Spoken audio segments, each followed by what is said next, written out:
volume or can listen to voicemails, emails, handling calls that come out. The intake of what we're allowing, or what I am allowing, has slowed down because of the lack of workforce in there. We want to have a manageable amount of work for him, not make it to where he can't meet our expectations. We have limited space to keep animals. After COVID, intake skyrocketed due to abandonment of animals. So COVID affected there as well.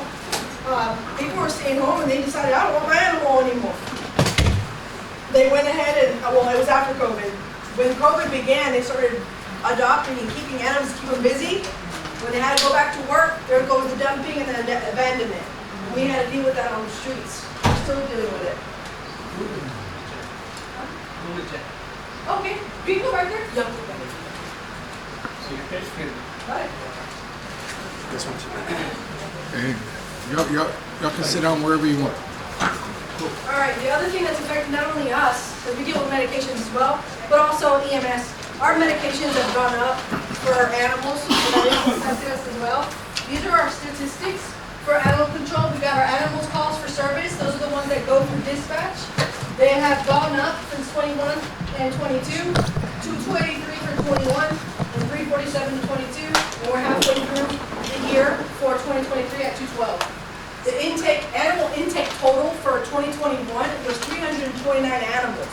Keep in mind we had a different staff back then. It's gone down exponentially because we only have one person. The adoptions were 61 and 21, 32 and 22, and 23 were halfway through the point at 26. Transfers are 112 and 21, 2022. For some reason, the transfer stopped. I don't know if everyone at that point got really overwhelmed with all the animals in this area, especially in Texas specifically with COVID.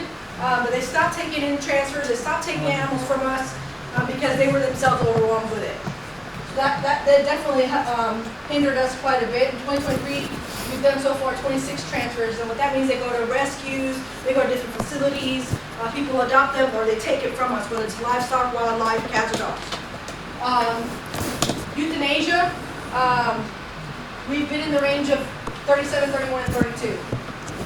Those happen when the animal's too injured. If for whatever reason the animal has heartworm positive, we can't spend $3,000 to $4,000 on that animal to maintain them. Unfortunately, they're going to be put down. That's really that's not cost effective.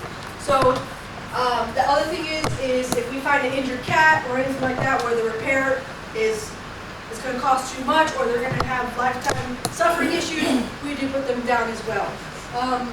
We are in the business of animal control. We're not animal saviors, so we want to get you guys in that mentality and understanding that we have we'll discuss this later, but we have a cat epidemic in the city.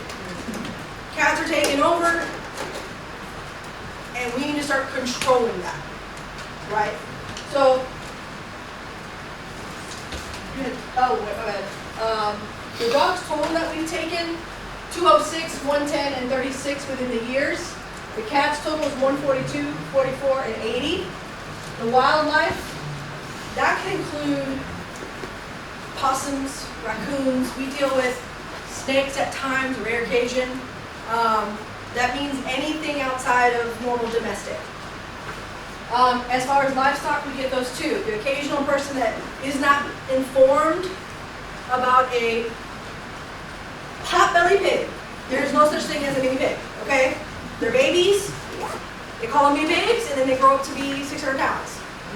When that happens, all of a sudden they're loose on the street, and guess who's dealing with them? The conditions that we've caught people living or having these animals in their backyard is horrific. They've been attacked by dogs, and then they're living with appendages hanging off. Those are the things that we're seeing with livestock. Go ahead and change. These are some of the same statistics. I'm just looking at them in a graph. The colors represent the years, so red is 2021, yellow is 2022, or orange, and yellow is 2023. And as you can see, 2022 has been one of our bigger years in dealing with this. We've had, I believe we've had this animal control officer position available for over a year also. Not a lot of calling for that.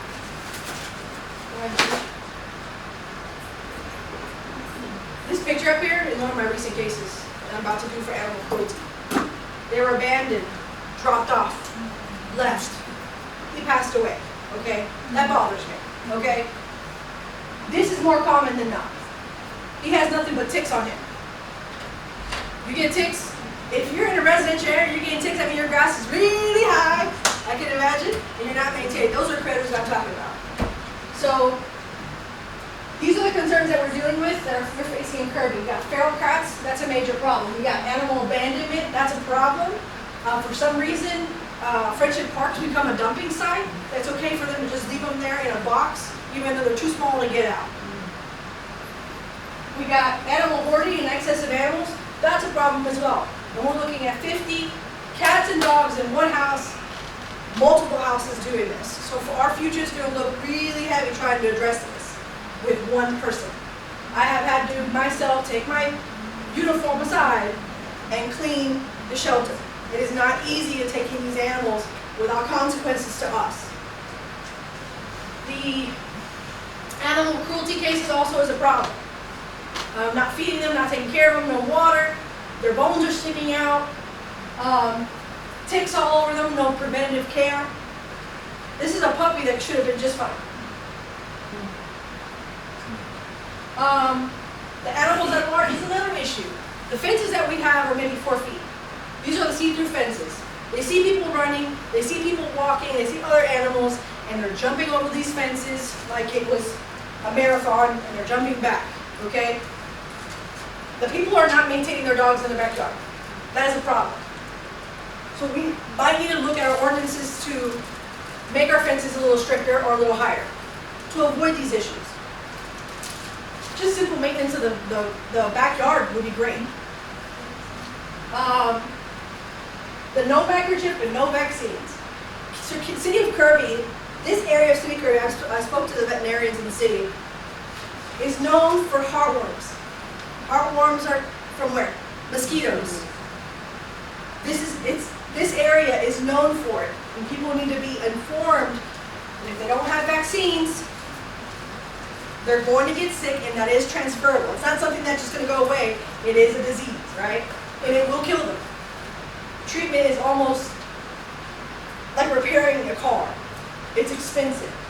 The no microchip, that's something that we just need to start registering in the city. Like, people don't have any, they're not microchipping their animals. They don't have even a tag a lot of times. We don't know who to give it to. And that's become a problem as well. And no preventative care, of course. Flea and tick. Heartworms. So, why don't you?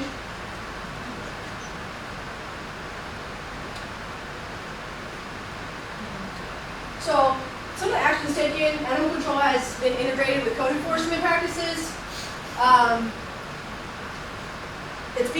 It's done correctly now, in other words. It's not just their own, they're working with code enforcement. They are code enforcement as well, but they're just handling the animal violations versus the city housing problem. Due to staffing concerns, I have cut it in half. I can't expect him to fill all of the kennels and then also go out on the street and help with citizens as well. It's been cut in half as far as intake so he can manage the cleaning. They all have to go boo-boo, they all have to pee, and it all has to be cleaned on a daily basis. You can't just leave it alone because there are diseases, there's rabies, there's things that come out from those animals, and we have to maintain our facilities. So if it's not aggressive, if it's not injured, we're not going to go pick it up if we're full. That full is 8 or 9 dogs. Keep in mind, that's cats also. And if we have livestock, that's something that they have to take care of. And it's not just maintenance of the facility, they have to also take them to the doctor. All we have is a part-time kennel technician right now, helping clean 3 or 4 times a week, and it's not full-time.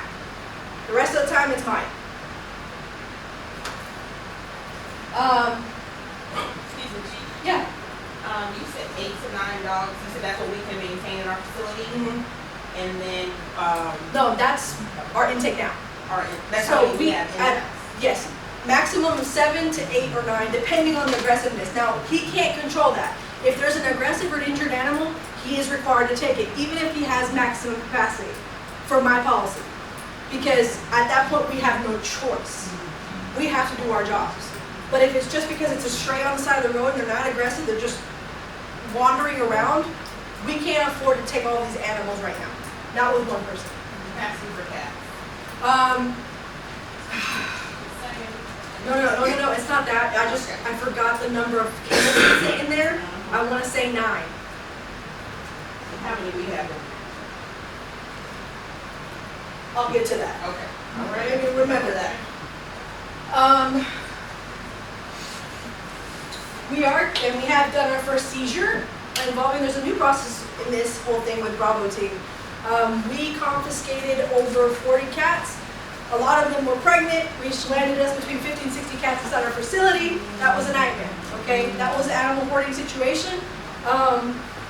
And they were all sick with respiratory issues that can transfer to other animals. We had to use our trailer to house a lot of them. That was daily maintenance that took away from our work on the road. So keep that in mind that we have right now confirmed 3 or 4 houses exactly like that, right now. So citations are being written when receiving non-compliance. So his job is to provide notices like code enforcement, say, hey, you're in violation of the excess of animals. If you don't comply, citations are sent out. If they continue to not comply, we're going to building and standards. That's how we're going to work it. Because a lot of people, I get that we all love our animals. I have animals too, but it's getting to a point where you have 60 cats in one home, and what happens when you no longer can take care of them? They're opening the windows and they're going out, and they're not neutered, they're not spayed, they have no vaccines, they have no rabies, and now we have a problem infestation here in the city. So, now our process for our animals, if we get an animal call, somebody's saying, hey, there's a dog walking down, it's kind of annoying me, not really aggressive or anything, his process is to walk up to that animal and scan it for a microchip. If they have a microchip, his job is to get it back to its owner and start doing that process. If for whatever reason that animal doesn't have it and we don't have room and we've checked the microchip, it's getting released, as long as it's not aggressive.